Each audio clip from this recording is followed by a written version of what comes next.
మీకేం అడిగి నేను పని చేస్తా, కానీ మీ ఊళ్ళో మళ్ళీ మెజార్టీ తీసుకురా అండి. మెజార్టీ తెస్తే ప్రతి ఒక్కరికి ఏమేమి అవసరాలు ఉన్నాయో అన్ని దగ్గర ఉండి మీ ఊరికి వచ్చి మీ సమస్యలు తీరుస్తా అని చెప్పిండు. మళ్ళీ మనం ఉన్న సార్కి వేసినట్టు మళ్ళీ ఈసారి వేస్తే మన ఊరికి మంచి అర్థం లేక అవకాశం ఉంటుంది. మన పనులు ఉన్న కూడా 5 ఏళ్ళు అధికారంలో ఉన్నాం మనం. కాంగ్రెస్ 5 ఏళ్ళు అధికారంలో ఉంటుంది, పనులు చేపించడంలో మనమే. కాబట్టి మళ్ళీ ఏమున్నా సార్ని అడిగే అవకాశం ఉంటుంది. వచ్చి మన మెజార్టీ రాలేదానికి ఓట్లు లేకపోతే ఏడున్నది అప్పుడు మీరు అన్నట్లు ఉంటుంది. మొన్న గెలిపిస్తే మళ్ళీ వేయలేదు. అందుకే ఒక్కటి ఆలోచన చేసి మళ్ళీ మనూరు మంచి కావాలంటే ఇప్పుడు 2 లక్షలు రుణమాఫీ చేస్తాం మనం ఒకటేసారి.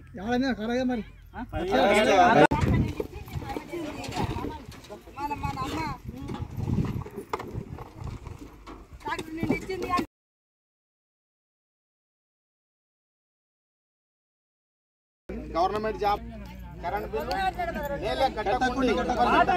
మళ్ళీ కట్టకుండా సంవత్సరం నుంచి కాదు, 2 నెలల సంధి ఉన్నాయి.